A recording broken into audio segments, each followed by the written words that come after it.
Good day, ladies and gentlemen, and welcome to the show this Monday, September 18th, 2023. Thank you for tuning in. I'm glad to have you guys here. We got a lot to talk about. 5 Americans are freed from an Iranian prison as U.S. hands over $6 billion in a controversial deal.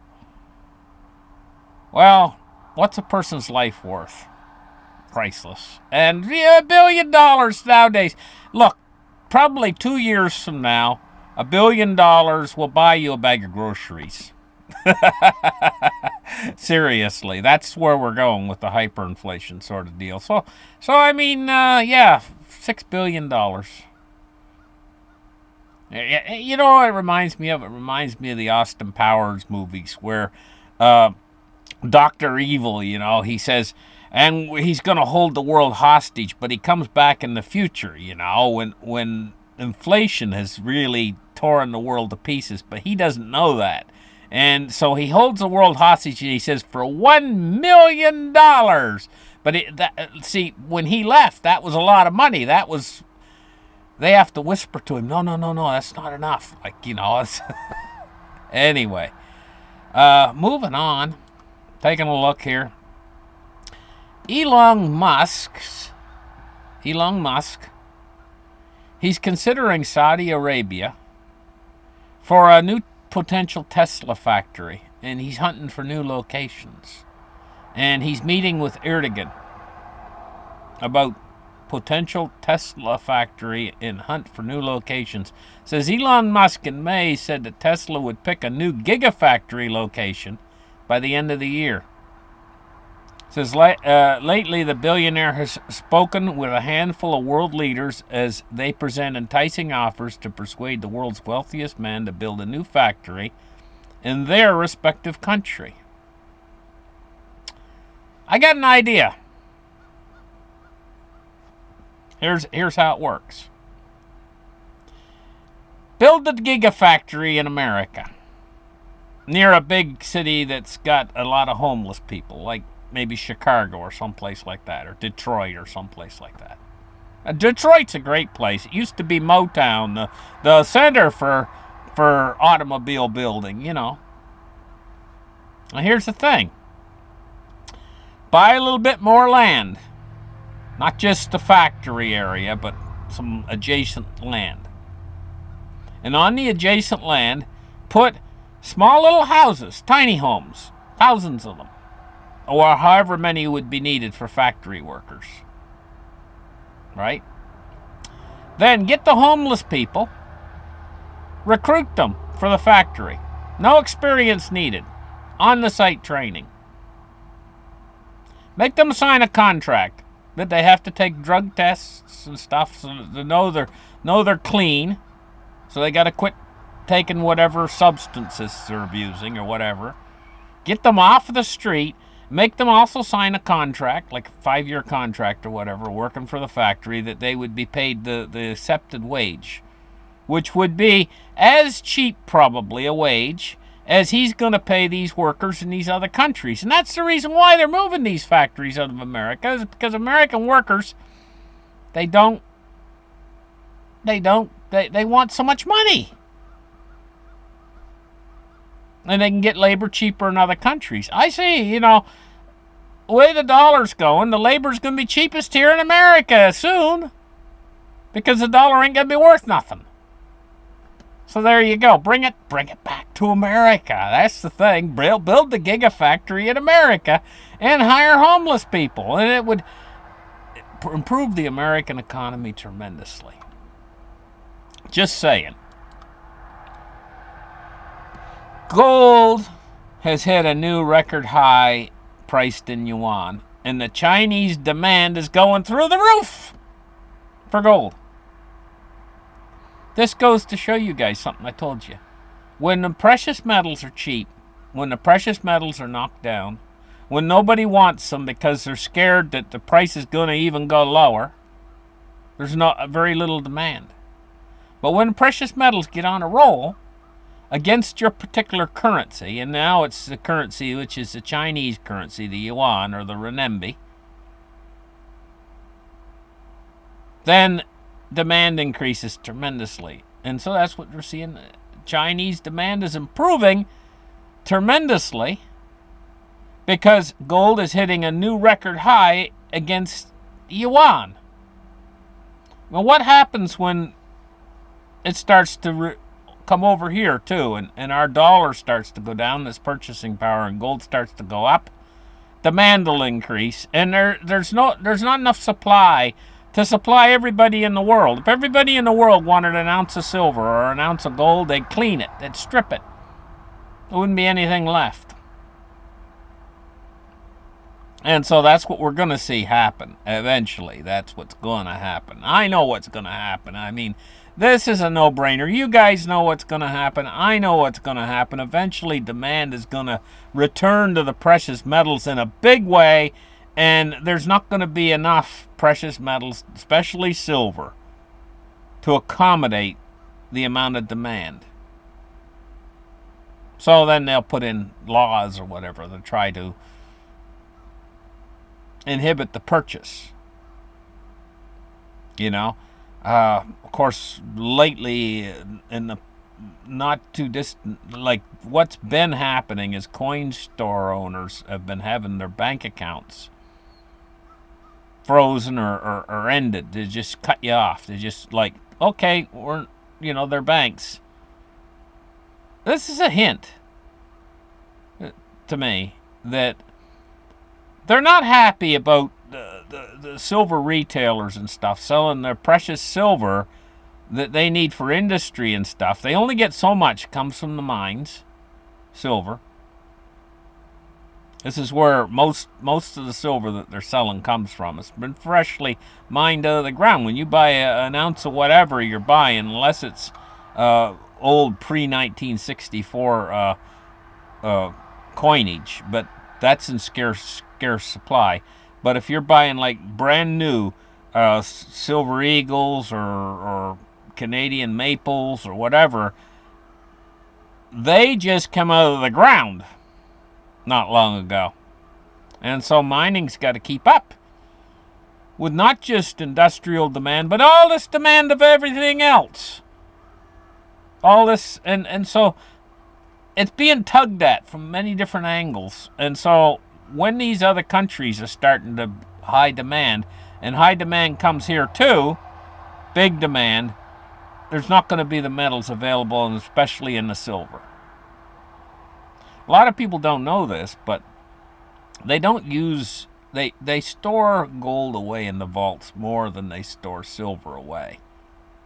And so there's a lot more gold stored away out there than there is silver in inventories. I'm suspecting that the inventory for silver is extremely tight.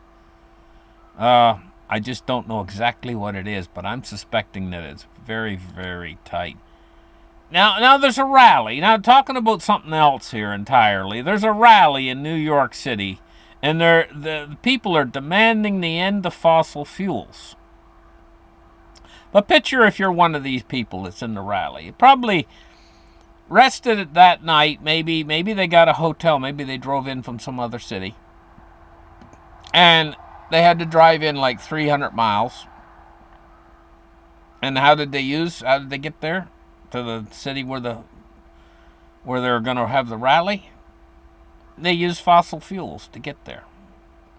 They probably woke up in the morning at their hotel. How did they stay cool all night? Well, they're consuming energy that's related to fossil fuels again. And then they had breakfast, and maybe everything in their breakfast was delivered by truck using fossil fuels again. And the food that they're eating was all produced using fossil fuels again.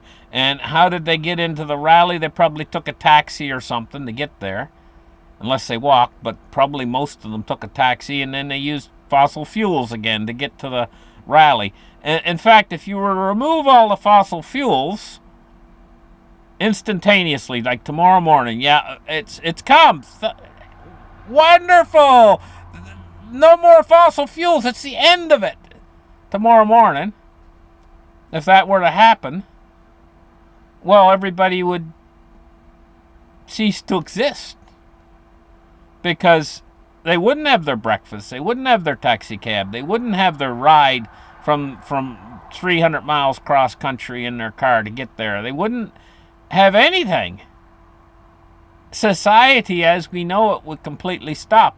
So, in other words, what I'm saying is if you end fossil fuels, I mean really seriously end fossil fuels, you've got to have something else in place that's going to satisfy your needs and keep you alive. So ending fossil fuels means death right now because there's nothing in place that's going to cover what fossil fuels covers. So first what they need to do is what needs to be done is the world needs to get rid, if they want to get rid of fossil fuels, they have to first put an alternative in place that's actually viable and actually works to cover what fossil fuels covers. Because this is an oil-based economy. It still is. And then anywhere you look into the near future, it's going to be. So it's a pipe dream. Getting rid of fossil fuels right now at this moment would mean death for everybody. We're to get rid of them. No more. Seriously. But in the future, if these new technologies were developed, like nuclear fusion would be a big one. So if you want to get rid of fossil fuels, the work for nuclear fusion, which is the holy grail of energy, nuclear fusion, would be a big one in the first step toward getting rid of fossil fuels. And fusion, a lot of people get them confused. Fusion and fission power. Right now we have fission power. We have lots of fission reactors all over. I think there's 400 of them around the earth. Fission reactors, which split the atom. Fusion's exactly the opposite, putting atoms together. It doesn't create the waste fuels that fission does. Nuclear fission creates waste nuclear byproducts that come off of it. And also, it's also dangerous. It can release radiation, where you don't have that problem with nuclear fusion. So nuclear fusion, in my eyes, is the holy grail if you really want to get rid of fossil fuels. Develop nuclear fusion. That would be a big first step. Okay. I got a kick out of this one. Hunter Biden is suing the IRS. Just the title alone. I mean, that was just enough to make me kind of smile and have a little chuckle there. It's just the title of it alone, that he's suing the IRS. Anyway, let's move on. Take a look at the silver price today. Silver is up 2 cents at $23.06. Hasn't really went too much of anywhere in quite a long time. That's because, for one thing, it's got a floor under it. The price has got a floor under it. And then on the other side of that, they're suppressing the price and they won't let it go over a certain price. So it's being kept. It's smack down between 22 and 25 bucks. It's being kept there. Taking a look at crypto. Oh, we forgot gold. I always keep forgetting about gold. Gold is up $2 at $19.26.10. Taking a look at cryptocurrency. Now, crypto's taking a little pop this morning, and it's on its way up right now. 27,265 for Bitcoin. Ethereum is at 1657. They're all in an upswing right now, these coins. XRP has crested 50 cents. It's 50.3 cents for XRP. So they're doing rather well right now, the cryptocurrencies. Dow Jones Industrial Average is up 7 points at 34,626. Taking a look at crude oil is at 91.66. It's up 89 cents on the day. Maybe I'm wrong. Maybe she's going to go straight to 100. I thought it would hang around at $90 for a little while once it made it to $90 because it hung around. Why I thought that is it hung around 70 for the longest time. It's heading right up, heading to 91.66 now and climbing. Bonds and rates, we're looking at climbing yields. Now, seriously, guys, watch this 10-year. If this 10-year starts to climb up around 5%, climbing up over 5%, we're in for trouble. And right now is at 4.34 and climbing. It's up 1.9 basis points today. The 30 years at 4.42 and it's up 1.2 basis points on the day. And taking a look at the US dollar index today, we're looking at 105.26 and it's going sideways. Thank you guys for listening to my show. Like and subscribe. And we'll catch you guys in the next episode. You guys have a great afternoon. Bye-bye.